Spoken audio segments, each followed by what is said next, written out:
Good morning students, welcome to Amrit serial secondary school. Dear student, आज हम ninth का जो दूसरा कहानी भाग है उसका पाठ पाजेब, उसका लास्ट पार्ट करने जा रहे हैं। पहले पार्ट में हमने पढ़ा कि एक पाजेब गुम हो जाती है और कैसे उसका इल्ज़ाम बंसी पर लगता है और आशुतोष पर लगता है और पतंग वाले पर लगता है। और आज उसका हम लास्ट पार्ट पढ़ने जा रहे हैं। तो आप मेरे साथ ई बुक का पेज नंबर 79 खोलेंगे तो मेरे साथ रीड करेंगे। तो मैंने कसकर उसे 2 चांटे दिए। थप्पड़ लगते ही वह एकदम चीखा पर फौरन चुप हो गया। वह वैसे ही मेरे सामने खड़ा रहा। मैंने उसे देखकर मारे गुस्से से कहा कि ले जाओ इसे मेरे सामने से, जाकर कोठरी में बंद कर दो दुष्ट को। इस बार वह आधा एक घंटा बंद रहा। मुझे ख्याल आया कि मैंने ठीक नहीं कर रहा हूँ, लेकिन जैसे ही दूसरा रास्ता ना दिखता था, मार पीट कर मन को ठिकाना देने की आदत पड़ गई थी और कुछ अभ्यास ना था। खैर, मैंने इस बीच प्रकाश को कहा कि तुम दोनों पतंग वाले के पास जाओ और मालूम करना कि किसने पाजेब ली है। होशियारी से मालूम करना, मालूम होने पर सख्ती करना। मुरब्बत की जरूरत नहीं नहीं समझे। मुरब्बत होती है उदारता, मतलब कि उससे दयालुता या उससे सार को ढीलपन मत करना। प्रकाश गया पर लौटने में बताया कि किसी के पास पाजेब नहीं है। सुनकर मैं जल्ला गया। कहा कि तुमसे कुछ काम नहीं हो सकता। जरा सी बात नहीं हुई, तुमसे क्या उम्मीद रखी जाए। वह अपनी सफाई देने लगा। मैंने कहा बस तुम जाओ।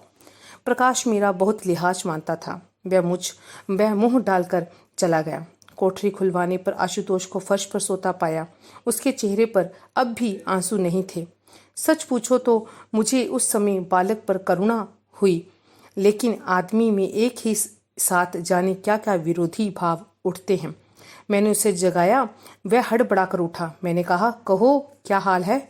थोड़ी देर तक वह समझा ही नहीं।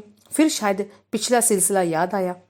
झट उसके चेहरे पर वही जिद, अकड़ और प्रतिरोध के भाव दिखाई देने लगे। मैंने कहा कि जा तो राजी राजी चले जाओ, नहीं तो इस कोठरी में फिर बंद किए देते हैं। आशुतोष पर इसका विशेष प्रभाव पड़ा हो ऐसा नहीं मालूम हुआ। खैर, उसे पकड़कर लाया और समझाने लगे। मैंने निकालकर उसे 1 रुपया दिया और कहा बेटा इसे पतंग वाले को देना और पाजेब मांग लेना। कोई घबराने की बात नहीं, तुम तो समझदार लड़के हो। फिर आशुतोष ने कहा कि पाजेब उसके पास नहीं हुई तो वह कहाँ से देगा। तो इसका क्या मतलब, तुमने कहा नहीं कि 5 आने में पाजेब दी है। ना हो तो छुन्नू को साथ ले जाना, समझे। वह चुप हो गया। आखिर समझाने पर जाने को तैयार हुआ। मैंने प्रेम पूर्वक उसे प्रकाश के साथ जाने को कहा। उसका मुंह भारी देखकर डांटने वाला ही था कि इतने में सामने उसकी बुआ दिखाई दी। बुआ ने आशुतोष के सिर पर हाथ रखकर पूछा कि कहाँ जा रहे हो। मैं तो तुम्हारे लिए केले और मिठाई लाई हूँ। आशुतोष का चेहरा रूठा ही रहा। मैंने बुआ से कहा कि उसे रोको मत, जाने दो।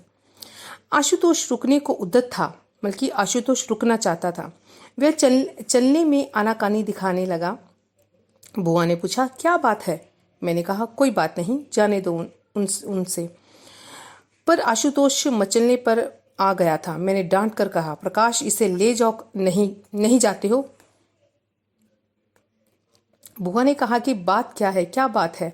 मैंने पुकारा तू बंसी भी साथ जा, बीच से लौटने ना पावे। सो मेरे आदेश पर दोनों आशुतोष को जबरदस्ती उठाकर सामने से ले गए। बुआ ने कहा क्यों उसे सता रहे हो। मैंने कहा कि कुछ नहीं, जरा यूं ही।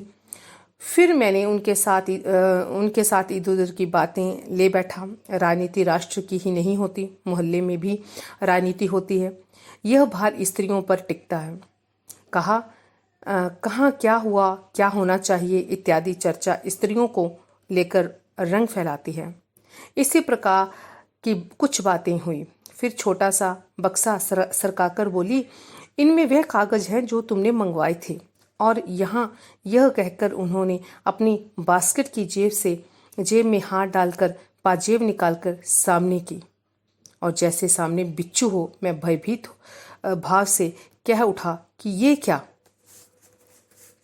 तो बुआ बोली कि उस रोज भूल से ये एक पाजेब मेरे साथ ही चली गई थी। तो बच्चों, अंत में यह निकला कि जो पाजेब आशुतोष की माता बोल रही थी कि पाजेब मेरे से गुम हो गई है या चोरी हो गई है, तो वो आखिरकार पाजेब बुआ के साथ ही गलती से बुआ की पॉकेट में, जेब में ही चली गई थी, और जिसका पूरा इल्ज़ाम लगा आशुतोष पर। और आशुतोष को उसकी क्या क्या सज़ा सहनी पड़ी हमने सब पढ़ लिया कि उसे डांट भी पड़ी, उसे मार भी पड़ी, उसे कोठरी में बंद किया गया। तो बेटा, इस पाठ में हमें यह दिखता है कि ये घटना बल्कि इतनी मार्मिक है, कि इतनी इसमें दया है कि बच्चों की आदत में बड़ों को गुनाहगार साबित कर देती है। कि इसमें किसकी गलती हुई सबसे ज़्यादा? उसके पिता की ना। बिना वजह ही उसके ऊपर शक किया और उसे इतना बल्कि कष्ट दिया। और बड़े जो लोग हैं अपने व्यवहार के पुनरीक्षण पर बाध्य हो जाते हैं, बल्कि बड़े सोचते हैं कि बल्कि फिर से सोचना शुरू कर देते हैं कि हाय, मैंने बच्चों के साथ गलत किया।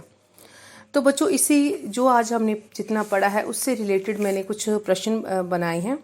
जैसे है, जाकर डैश में बंद कर दो, घर में, कोठरी में, जेल में। मालूम करना कि किसने डैश ली है, पाजेब, पतंग, चाबी। डैश का चेहरा रूठा ही रहा, बुआ का, मुन्नी का, आशुतोष का। मैंने तो तुम्हारे लिए केले और डैश लाई हूँ।